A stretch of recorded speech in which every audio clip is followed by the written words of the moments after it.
Hey, hey, hey. Good evening. Good evening. I was almost on time. Y'all, look at that. I was literally almost on time. I'm proud of myself. How are y'all doing? Welcome, welcome, welcome. It is 7:22 and it's Monday, June 10th. I don't know about y'all, but it feels like we just had uh, May. We just had April, then we just had May.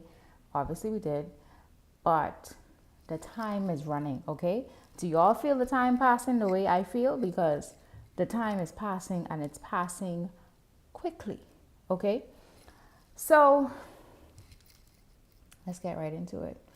I have some opportunities, some announcements to make, some things that I want you to be aware of, that I want you to, you have to know about in order to position yourself to take advantage of them. And so I will mention some things throughout this broadcast.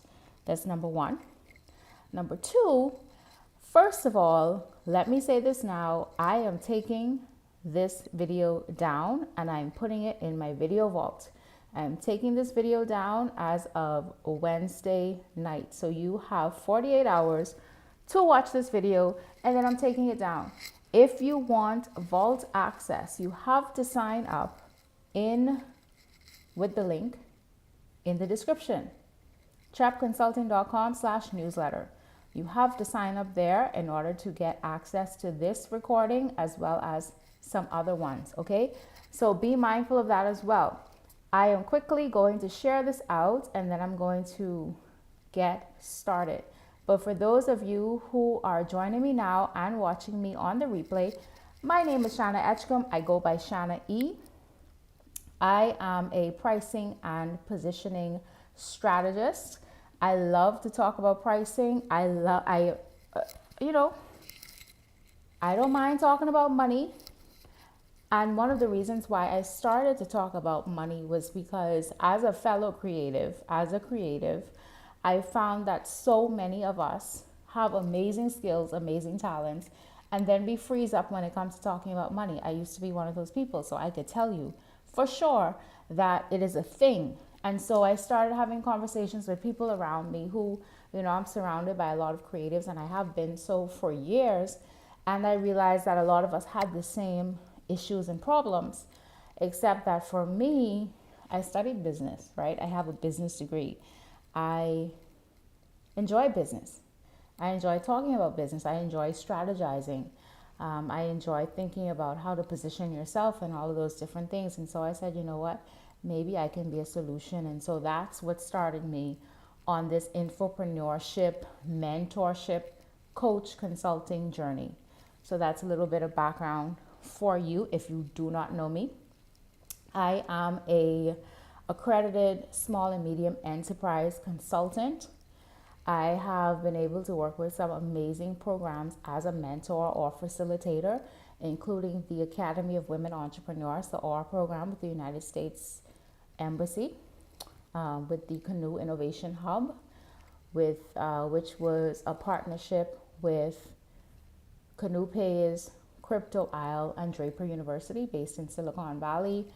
I've been a part of the Royal Caribbean Kickstarter program with the SBDC Access Accelerator and the Royal Caribbean program with Royal Caribbean, I have been a part as well of the Bridge Accelerator program. That was a program that was built from scratch with proprietary information that we put together for the SBDC, and that was the Arrowlink Ventures team that I am a part of, along with so many other things that I have been able to collaborate on, right? Things that have happened and things that are pending. So I ain't new to this, is my point. I'm not new to this at all. And so I want you to, first of all, share this out to someone who you feel needs to hear this information, to someone who you feel needs to know how to pitch better, to write better proposals, to write better grants, okay? To write better bids. I can tell you that I'm not exactly sure how I came up with this topic today, But something that I saw, I was probably scrolling and I thought, yeah, no, I need to address some things. And so I figured, why not? Let's do that, right? I know for the last few weeks I've been talking a lot about mindset and more theoretical stuff. Today, it's the theory and the practical that comes together, right? Because I am a teacher. Um, I'm not literally, I'm not a classroom teacher. No, I am a teacher by gifting, right? And so I love to teach. And so that's what we're going to get into. So let me say this. I am someone who has worked in various capacities. I have seen project amounts. I have seen the amount of money that various consultants have been compensated, whether it's on projects that I've worked on or just me being in the organization, me being in the vicinity, and me having access to that information. I have been on the end of being the person who writes the terms of references or the job descriptions for some of these consulting jobs. I have been the person who may have also been a part of the evaluating committee on on determining who makes it to the first round, who makes it through to the second round, and who gets recommended for the consulting jobs. Okay, so why am I telling you this? It's because this is a very relevant conversation and I'm giving you a bit of an inside look. Now, most of these and much of these consulting jobs and my experience has been through international organizations that have budget, okay? Now, that doesn't mean that this is not applicable to you if you are doing a bid or a proposal for a small business. I'm just telling you that, first of all, don't ever listen to someone if they say that there is no money to be made in this country. Because every day there are six-figure contracts on the table or close to six-figure contracts on the table that are open to whomever applies and whomever presents themselves well and properly. Okay? Now, you have to have the skills, you have to have the experience, and more importantly, you have to show those skills and experience on paper. You have to get past the initial evaluation first. A lot of times, especially when dealing with these organizations, these international organizations that have very stringent evaluation processes, before you can even wow and dazzle anyone with an interview so that they can get to see you and get to interact with you. So all that means is you need to know how to communicate and sell yourself properly. Now you may say, Shana, my business, I don't need to write proposals. I don't need to write bids. I don't need any of this information. Well, here's the thing. If you want to apply at any point in the future for your business for grant money, for a loan, you may want to enter a competition like a pitch competition. You may want to be considered for some opportunity like a consulting job or something like that, or a contract. You need this information. Let me give you context. You may think it's not relevant to you, but I would still say take notes and pay attention because you never know where you could end up. You never know the opportunities that you might decide that you want to take advantage of. That's the first thing, okay? What I need to do is make sure that my sound is fine before I really get into it. Because I would hate to be talking to y'all and then the sound is bad. Okay, great. It's working. It's working. Okay, so let me just share this out in WhatsApp. And then we'll start. Okay. All right. So one of the first mistakes that I see people make is not understanding the scope of work. Now, what the heck does that mean? A scope of work is your defined parameters. This ain't the Webster Dictionary. This is not the Webster Dictionary. Don't go Google this and say, Shana said. This is from experience, my interpretation, right? The scope of work is your parameters on the job. It means that, and this is important to remember as well, when you are a consultant, when you are putting in a bid or a proposal, this is very different from a job description in certain ways. When you get a job description, as a potential employee or as a new employee, or they're updating your job description as a current employee, you know there's that little sentence that said, and all other duties as requested or all other duties as assigned.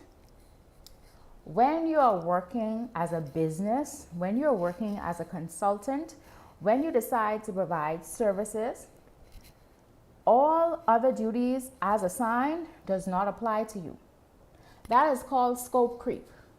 I'm going to talk about scope creep later. Okay? I will talk about scope creep later. All other duties as assigned does not apply to you. Okay? But let's back up. You need to understand what it is that is being asked of you. Whether you are applying for a pitch competition or someone says to you, you know what, I heard that you provide these products and I need these products for my business. Can you help me? There are some basic things, and I'll go through and give you an example. There are basic things that you need to find out before, you all hear me? Before you give your prices. I'm going to get to that in a minute because you all know I can talk about that, right? Pricing. Blair Enns, I spoke to you guys about this before. If you have not read this book, put it on your 2024 list of must reads. It is called Win Without Pitching. That's a short version. It's a whole long thing. It's a manifesto or whatever. And that book is by Blair Enns. A friend and I read it last year and it was transformational. That's the least glowing review that I can give it. That's how big and important that book is. Even if you are, well, it's really written for an agency, from the agency perspective, but if you are a consultant, even if you provide products and services and you are like, I'm not really organized enough yet, get your life and buy the book. Or go search for the PDF online. It's Blair Enns, Win Without Pitching. In the book, Blair goes by different manifestos. One of the manifestos is first, do no harm. In that, he says professionals diagnose before they prescribe, i.e., you do not go to the doctor and tell the doctor, I have the flu. I just need you to give me some medication. The doctor could hear you and the doctor is still like, okay, I'm still going to ask you some basic questions because we need to make sure that you just have the flu and it's not something else. And then the doctor prescribes medication. I'm talking about a good doctor now. I'm not talking about the doctors where they didn't care or you know them or I'm talking about good, diligent doctors. They will ask you about your symptoms and then they will diagnose you and then they will give you a prescription. They will tell you the course of treatment. Now, in the book, Blair gave this example of a mechanic. He said, one time he called the mechanic and said, hey, this is going on with my car. The mechanic said, okay, buy this, this, and this, bring it to me and I'll fix it. The mechanic fixes the car. As soon as Blair is backing out of the mechanic shop, he realizes this doggone car is still vibrating. The problem was not what I thought it was. So then he actually lets the mechanic examine the car, diagnose that, hey, it's actually the joint, this particular joint, that's not working. And so he's like, okay, you need to fix that instead. Now Blair was like, he spent $50 to fix the actual problem, but he'd already spent several $100s paying for parts that he didn't need because he assumed that he knew the issue. And furthermore, he said that the mechanic went along with it, as we do. If someone a lot of times comes to us and says, you know what, I have an issue with social media. I need someone to run my social media pages because I don't know how to do it. I don't have the time to do it, but I have the budget. I'll make it work. Meanwhile, this person has no marketing plan, no strategy, no branding, no voice, no nothing. But they want you to churn out social media posts. Meanwhile, they don't have the foundational things that you need as a social media manager, that you need as a marketer. But in their mind, their only issue and the biggest issue is that they don't have the time for social media, so someone else needs to do it. No. You need to do some things before that so that your social media could actually be effective, right? But what happens is a lot of times as a professional, we step out of the professional role and we don't diagnose. They're not supposed to tell us what we're doing. Someone shouldn't define for you what the scope of work is going to be unless you are applying for a specific consultancy. If someone says to you, hey, I'm trying not to say this explicit example because it's too obvious. Let's say someone says, I want to have a party and I need a bar. This is my event planning side coming out. Okay. And the person says, all right, I want to buy X amount of liquor. Now, the bartender shouldn't just say, okay, as long as you provide the liquor, I'll serve it. Because you know what could easily happen? That person, in trying to be cheap, did not buy sufficient alcohol and sufficient drinks for a 100-person party. They brought half of the amount that they would have needed. But they didn't know that. And the bartender didn't say, hold on, wait. Before you buy the stuff, let me confirm with you. Let me ask you some questions. How many persons are you going to need? What's the percentage of people who you think will be drinking? What's the percentage of people who won't be drinking? What type of alcohol do you want? What type of non-alcoholic drinks do you want? I recommend X, Y, and Z. So here it is now, bartender pouring sweat because people standing in front of him cussing because the rum ran out, because there's not enough water, because there's not enough soda to mix the drinks. That's a bad situation. And frankly, that's on the bartender. That's on the person who's providing the bartending services. That's not on the client because they don't know any better. As far as they're concerned, their budget is X amount of money and that's how much liquor and that's how much drinks they're going to buy. Okay? So, you as a professional, you need to understand what is expected of you, which means you need to ask questions. Don't assume. Now, if you need to book a discovery call, if you need to send an email for clarifying questions, if you need to hop on a call, if you need to drive down there, if you need to read further documents, you need to request more information, do that before mistake number 2, which is not truly considering the cost of the job.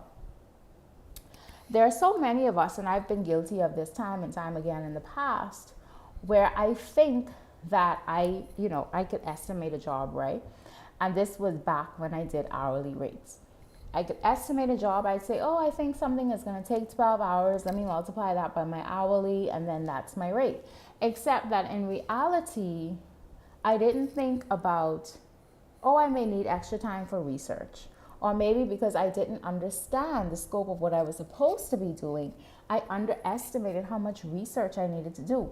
I didn't think about, oh, maybe I need to purchase some things before I could even get started on what I need to do, right? And so what could easily happen is I don't think about the fact that if I'm buying product for someone, if I'm literally buying a physical product and I'm reselling it to someone, I'm not thinking about shipping, taxes, customs, my time to order and source, my time to pick up, my time to set up, my time to deliver.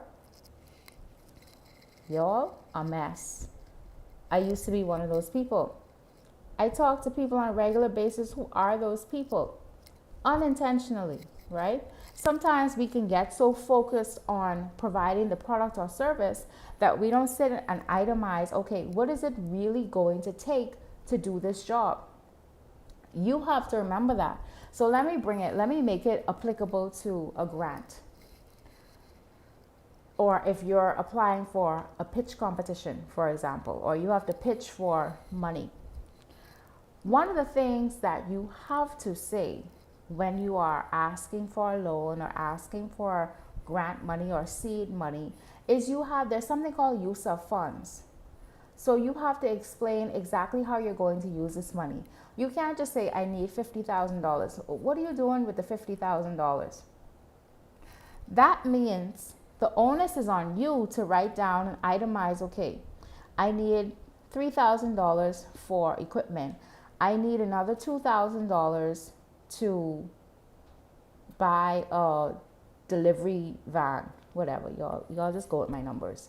Then it's gonna take another $1,000 to clear the equipment. It's gonna take a $1,500 to whatever to clear the van. I need a business license, but I need a particular type of license, so maybe that costs me a couple $100. But I also need someone to do the license for me, so I also need to add in that money. Literally, you have to go line by line. Whether you are pricing out your service or you're pricing out how much you need to ask for with that grant money. No one is going to give you money based off of, I need $50,000, I need $5,000, I need $2,000. And you can't say the first place where this money is going. As far as they're concerned, you could flush that money down the toilet. You could use that on personal things. You could do any number of things with that has nothing to do with the business. And that is why they want to know, what are you intending on doing with this money? That's just due diligence, right? I know some people are like, oh, well, blah, blah, blah, I'll do with it. No, because places like the SPDC have now become hip to the fact that some people don't spend money the way they're supposed to. And so you know what they do, especially with grants? Loans too, but also grants, I know for sure. Someone has to provide an invoice saying, okay, Shana said she needs $1,000 in equipment. And so I would have to get an invoice for $1,000 worth of equipment from someone. And then I send that to the SPDC and then they pay the person directly. They're not giving me the $1,000. They're giving the vendor that I chose $1,000. Y'all hear me? So if you think you're getting $5,000 or you think you're getting $10,000 and you could decide what you're going to do with that money and you decide if you're still going to use that money in the way that you said, that's a lie. It's not happening anymore. It doesn't work like that, right? And it's supposed to keep the entrepreneurs honest. It's supposed to force you to use the money in the way that you said you would. But in fact, it's forcing you up front to even justify and make sure, do I really need this $3,000? Do I really need $5,000? How exactly am I going to spend this money? You have to consider the cost in all ways of what it is that you're doing. One of the things that I hate to hear is when people bid, when people put in proposals, and then did not consider all the extra things, the contingency, the emergency, the this, the that. There's so many things. You could think that something is going to take you 10 hours and then you run into a snag and it took you 15, except that you didn't get paid for the extra 5 hours.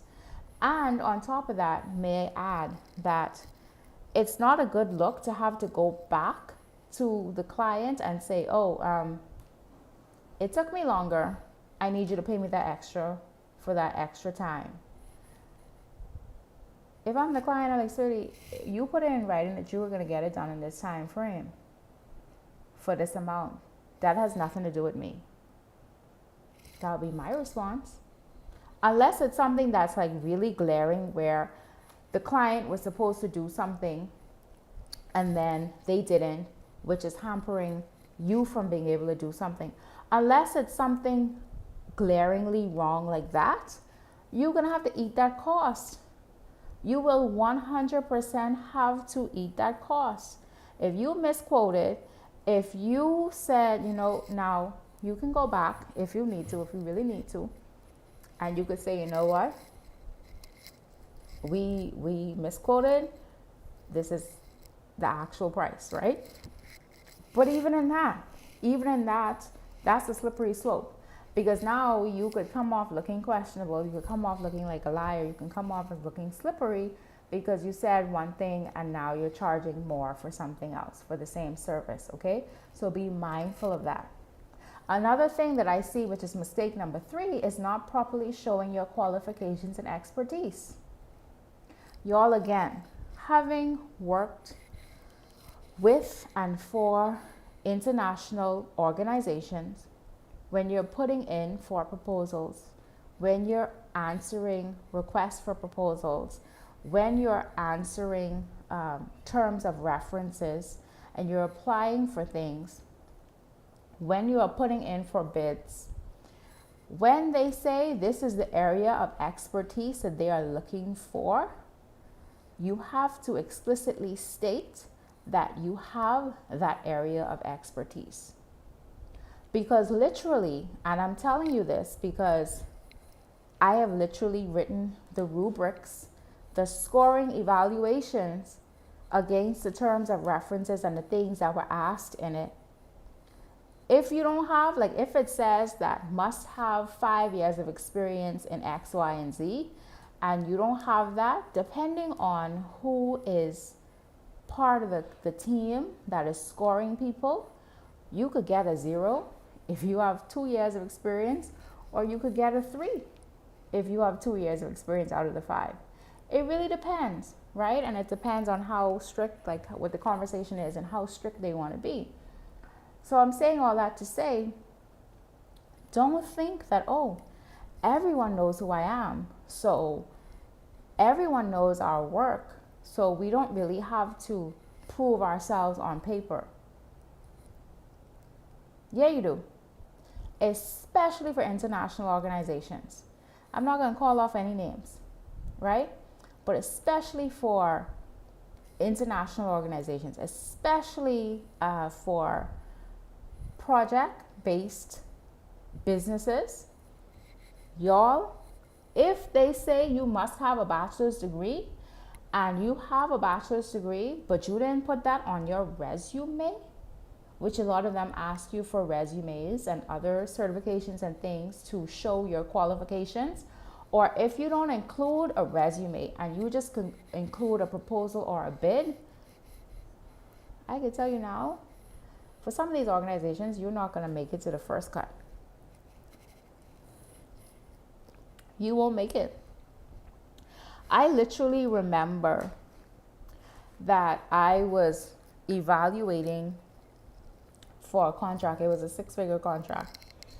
And I saw these people, and I didn't like the submission. I thought it was poor, I'll be very honest. And I was disappointed, and I said to the team, I wish that this particular group of people had put more thought or care into how they presented themselves on paper. Because based on this, like, I know who they are, I know their scope of work, I've seen their work. They appear capable, but on paper, you wouldn't put them out at all. Like, they would not make top anything, right? And it hurt me. It hurt me. And so I want to say this too. Because sometimes we have this opinion or this belief that international companies come in and they get preferential treatment, or international companies come in and they are catered to. I'm not saying that doesn't happen. I'm saying that I've also seen the experience where those international companies, because they have the experience, because they have the expertise, they know how to present themselves on paper. They've already sold themselves before a first or second interview based on how they have presented their experience, based on how they have presented the team members in their resumes, based on how they have included case studies from past work that they've done, based on how they have put together a whole presentation of a whole package of, okay, well, we've done this something very similar, and let's show you how this looked and how it turned out, and it's very similar to what you're asking for this project. So it's up to us to present ourselves. We cannot think that, oh, because we're Bahamian or because we're this or because we're that, we're owed something. Now, there have been scoring rubrics that I have used to evaluate people, and you get points for being Bahamian. It was counted against some people that they were international organizations. You get extra points for being Bahamian. They trying to help. Y'all hear what I'm saying? And yet still, there was a shortfall of how people were presented. Now, this insider information, like whoever, that's why I'm not calling names, right? This is insider information. Take this as you will, because I don't know who else is going to tell you to step it up, because you need to be able to compete internationally. International people come here, but you also need to be able to compete on a global stage. Y'all, I am heavy on working internationally. I'm heavy on looking at global opportunities, right? And I'm in a phase since last year where I have been looking at international jobs. And I could tell y'all that there have been positions that I wanted to apply for, and I said, you know what? I know how these people would score because I've done it. And it doesn't make sense for me to try to apply for certain things because I know that I don't have enough of the qualifications that would give me the basic mark to get into the first round of consideration. I know that. So I know not to expend energy trying to apply and put together a proposal and put together, some people want a whole work plan. Some organizations, these are international, they want you to do a whole work plan plus your proposal plus a financial budget plus your resumes and all of that other stuff, right? And your certifications. This is just to be considered. So in my mind, I'm already like, you know what? I'm not wasting my time doing a work plan because I already know that these are the 10 things that they're explicitly stating that they expect the person to have, and I only meet like 4 or 5 of those things. It doesn't make sense. So look at your qualifications, see how it lines up depending on what's being asked, and then you have to present those things on paper, or you present yourself so well that depending on what it is that you're applying for, that those things that you lack, like maybe a master's degree or a bachelor's degree, they may overlook those things because you have convinced them on paper of your experience. Okay? The fourth mistake is not explicitly presenting your process. This is for those of you who are doing proposals. This is for those of you who are doing bids. This isn't necessarily applicable to grants or pitches, although it could be, it depends, right? I'm trying to keep things broad. Not explicitly presenting your process. One of the things that sets you apart and one of the things that wins clients over is Not, oh, I can do this job, pay me this money, boom, magic happens, you get what you want. It's literally, okay, so once you're ready to engage me, you will get a link where you can book a discovery call. You can book a session with me. Immediately, you get payment details to make payment. You get reminder emails up until we meet. We meet, we discuss whatever it is that's happening, and you say, you know what, yes, I would like to work with you further. And then you get more information. I tell you, okay, I send you, this is a list of required things that I need to get started, and I need these within the first week of you engaging me in this new capacity. This project is, I'm very clear, this project is going to take 3 months. In the first few weeks, this is what I'll be doing. These are the things that I will produce. In the second 3 weeks, these are the things that I expect to be working on, and this is what I will produce. In month 2, these are the things that I will be working on. This is what I'm expected to produce. In the final month, these are the final documents and the final things that I will produce. And so you already know there's a checklist of things that you're going to get. I'm giving mile markers so that we both know that the project is on time. And you're supposed to give me everything I need upfront within 1 week's time to make all of those things possible. That is a clearly defined process. When you map it out like that, people are more likely to trust you because you're organized, because they feel like they didn't just throw away their money, because, oh, you've done this enough time that you have a whole process and that you're clear about it, okay? That you're clear and that they know what to expect, most importantly. One of the things that I was guilty of before, and I've seen like people who I've worked with, is a lack of communication. So instead of being clear about, okay, this is what's happening now, these are some hiccups or these are some things that we're facing, but this is how we're mitigating it. And so what that means is we're going to have to adjust the timeline, and then this is going to impact that. What happens a lot of times is there's radio silence. And when deadlines are pushed back, or the things that are supposed to be produced by the deadline don't get produced by the deadline, what happens is no communication. Radio silence. And I can tell you that that causes anxiety with the clients. I don't know about y'all, but I've had clients who have paid me, and I say, okay, this is going to take me 4 weeks, and literally 3 days after payment has been processed. Hey, so how things coming along? And then I have to woosah, because I clearly stated, this is how long it's going to take me. This is when you can expect to see a first draft of something, right? I'm just giving you an example of how people become anxious as soon as they pay you. So imagine, and that has happened with people who just paid me, and I clearly said I need 4 weeks. You asking me about something 3 days later. So imagine what happens if you said that you're going to hit a deadline, you don't hit a deadline, and then you don't say anything. You just stop responding.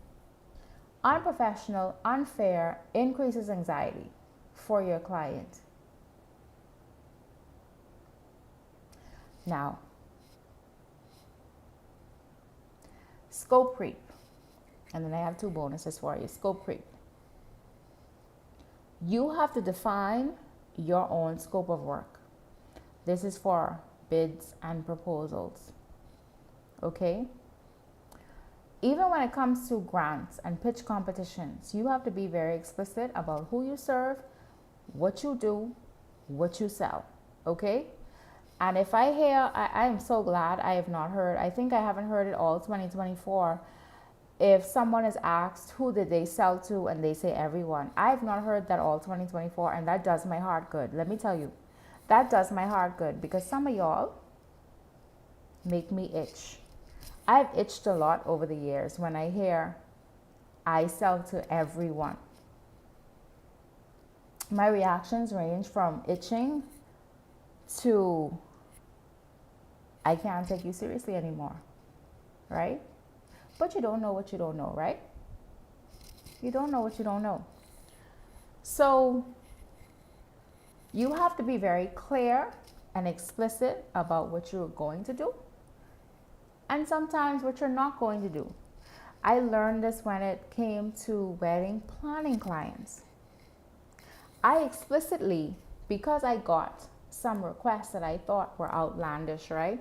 I specifically had to put in my contracts not only the things that I was responsible for, but the things that I was not responsible for based on past requests that I always said no to. For example, I would get on the wedding day now, I would get, hey, you think you can go grab us some breakfast? Because now I've already explicitly said days before the wedding, make sure that you eat. Make sure that food is there.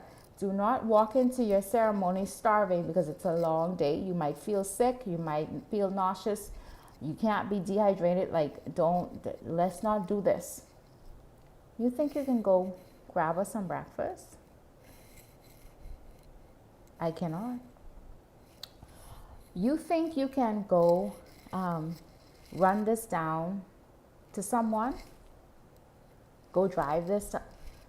I cannot. You're going to have to call someone else. Because what happens is, and this applies to you as well, and I want you to listen to me carefully when you're doing your pitches and your proposals and things like that, is you could be focused on doing your job. And because someone asks you to do something, you might think, oh, that's harmless. I'll be nice and do it. Except that while I'm on the line getting breakfast for the bridal party, a whole disaster could be happening on site where I should be to oversee setup. And then if something goes wrong, immediately is, where was the planner? Where were you? You were supposed to be doing your job. You had this one job. Oh, but wait, no, the bride or the groom asked me to go get food. No, I was just helping. I was just being helpful. That's not your job. Do not find yourself in this position. If it ain't on paper, if it's not in the contract, if it's not in the agreement, remember I started off at the top by saying, and all other duties as assigned does not apply to you. You run a business. You're not an employee. You are the employer. You're not the catch-all. You don't do things because somebody asked. You don't do things just trying to be nice. You don't do things just trying to be accommodating. And if you're trying to do things just to be all those things, your business is going to suffer. Now, bonus number 1. This is actually technically mistake number 5, which is not having a second pair of eyes to look over your proposal, to look over your bid, to look over your pitch, to look over your grant. That's very important. Did I say that was very important? Because I want to emphasize that is very important. Okay? Did I say that was very important? You have to, sorry guys, trying to make sure everything is good. Okay. You absolutely have to make sure that even if another human being who is good at editing, don't ask any old Joe Blow, another human being who is good at editing, if you cannot find that person, run your document through Grammarly. I love Grammarly. That's Grammar, L-Y. I love Grammarly. Okay? It's really good. It will get you together. It will show you and tell you what doesn't make sense. It will tell you that you need to rewrite the sentence or it's unclear. Use Grammarly. One of the things that can easily undermine your authority, and this goes for a pitch, this goes for whatever, whether you are pitching verbally or you have to submit something in writing. One of the things that undermine your authority and your credibility is spelling mistakes and grammatical errors, especially if they are small, especially if they would have been easy to pick up had you actually gone over it. Be mindful. Let me take a quick break to tell you a couple things, because I did say that I would talk to you about a few opportunities. One of them is, and I didn't tell her I was going to do this, but Bodine is having, for those of you who don't know Bodine, where are you? I don't understand. What are you doing? But she is having her Bodine Johnson. She is having Titter Talks on tomorrow, Tuesday. I never say on tomorrow. I thought it was Wednesday. Sorry, it's tomorrow, Tuesday, June 11th, from 7 to 8. And the topic is overcoming performance anxiety, which is really great, right? Because we are in the season of go get that money. And sometimes you have to pitch for your money. Sometimes you have to make the sales call. Sometimes you have to have the discovery call. Sometimes you have to hop on a call, or you have to stand in front of people and pitch for your life, for your business, right? And so be there, go to her page, sign up. It's also in my stories and my personal page, my Facebook page. Go watch my stories, and then you will see the flyer, and then you will be able to sign up. Okay, that's very important. Another thing is pitch night. Shift the Culture STC is hosting pitch night next week, Thursday, at Crypto Isle. Let me give you the date. That is next week, Thursday, June 20th, from 6 to 9 p.m. Pitch night at Crypto Isle. Pitches start at 6:30. You do not need to know how to pitch. You do not need to actually pitch to be in the room. But get in the room. Why do you need to get in the room? Because one, I'm one of the pitch coaches. This is the only opportunity, by the way, pitch nights, to get feedback and to talk to us, the pitch coaches, for free. Otherwise, you're going to talk to us for an easy $300 an hour, which we'd be happy to be paid, by the way. But if that's not in your budget right now, come to pitch night, Thursday, June 20th. You will get to feed off of other entrepreneurs. You get to see the ideas that are out there. There are so many times that people come into the room and they were not expecting to pitch, didn't have anything to pitch, never thought that they would be caught pitching to a room of strangers or friends. But after they see other people get up and do it, they are more willing to do it themselves. And they're even surprised, right, that they're willing to get up and do it. But it is a safe environment. It is an encouraging environment. We're not overly critical. It's all about literally getting feedback on your business, poking holes in your ideas before you introduce it to the public, or before you try to get money, get loans, and all of those things, right? So that is a great, great avenue as well. I feel like I had one more thing to tell you, but I do not remember. So if I remember by the end, I will tell you. I have one more bonus, which is mistake number 6. Some of y'all love some ChatGPT. Y'all, I just came across Gemini a few weeks ago, like maybe a month ago, and I've been using both. Now there are other tools and apps and things like that, which I've tested out a few others, but I like ChatGPT, I like Gemini, right? But some of you would let ChatGPT do everything for you. And I would like to challenge you that while you can use ChatGPT, Gemini, whatever it is that you use to come up with the baseline or the basic proposal, bid, pitch that you want to build on, do not copy and paste. When you are applying to many of these organizations, they're tech savvy as well. And so they can tell, or they can run whatever it is that you've submitted, they can run it through detectors. I promise you that you don't want to tell someone, hey, I am capable of doing this job, I will do it well, this is how much it's going to cost, but yet you word for word copied chat GPT. Because immediately I'm going to think, you don't know what you're doing, you're lying, you need help selling yourself and your expertise, and I cannot trust you because you didn't change not a thing. You just copy and pasted. And some of y'all,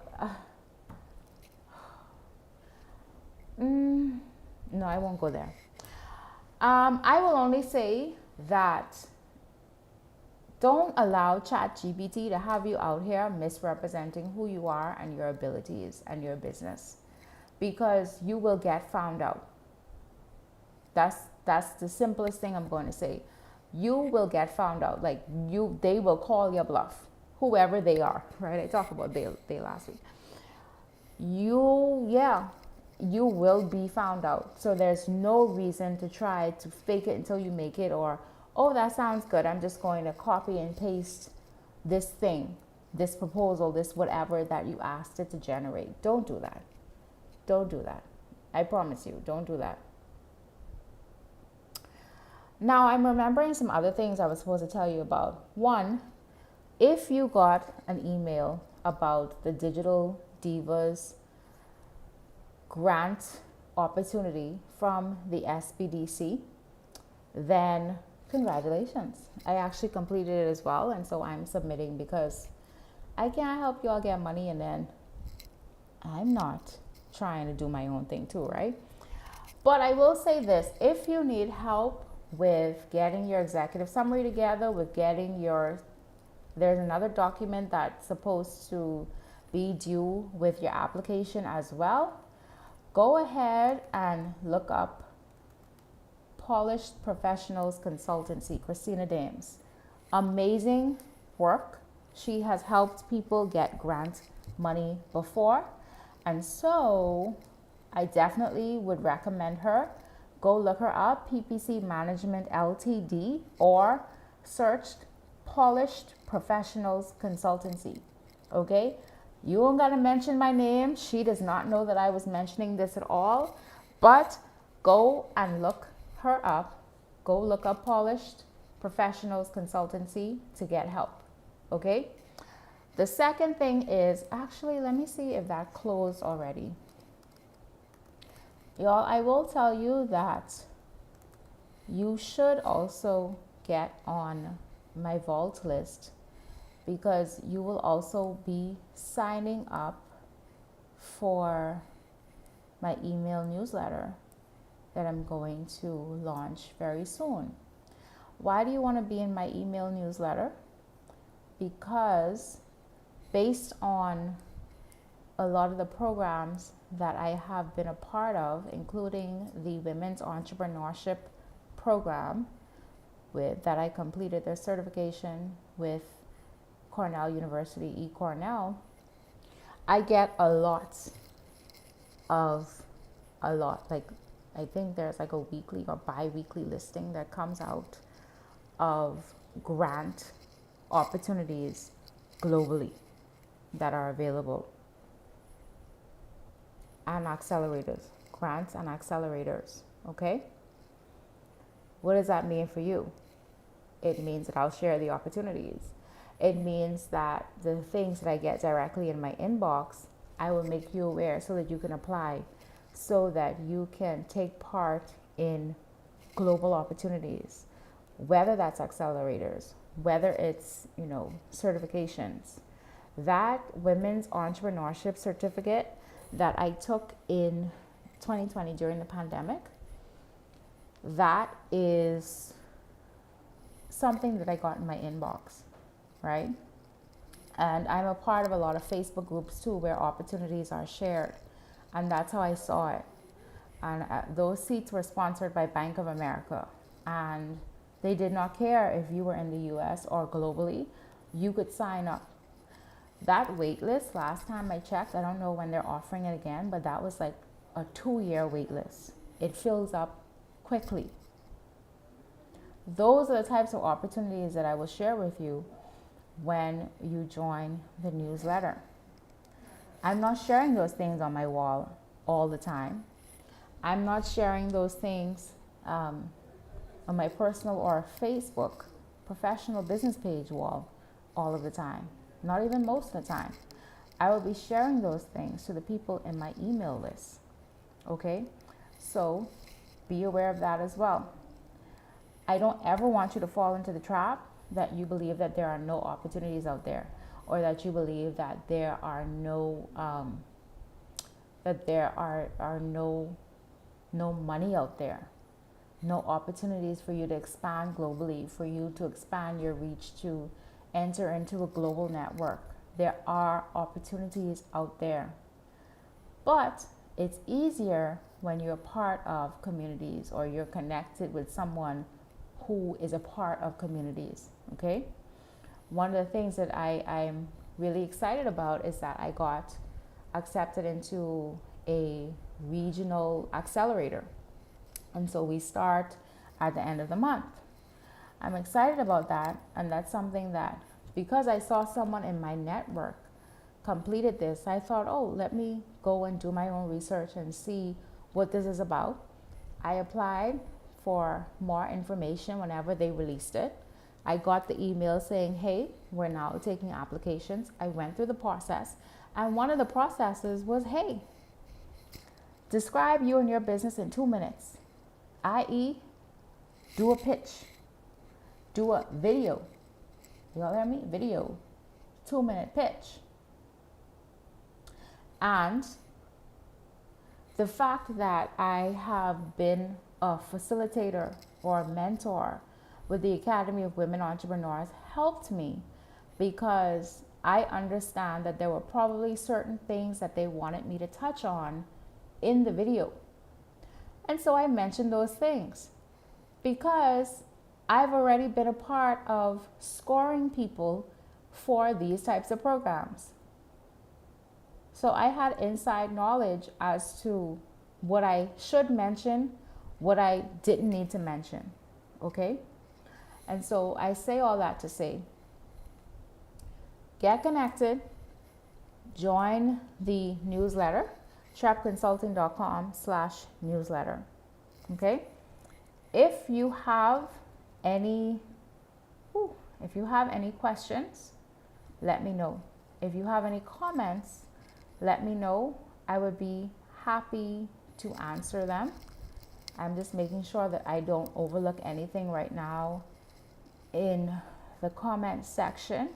As I said before, this is coming down on Wednesday night. So you can definitely ask me any questions. You can leave comments. Let me know if you're watching on the replay. Otherwise, I will see you next week, Monday. I appreciate you. You could have been doing anything else in the entire world, but you decided to spend some time with me, and for that, I'm always grateful. I am Shana E, Trap Consulting, and I'll see you next week. Peace.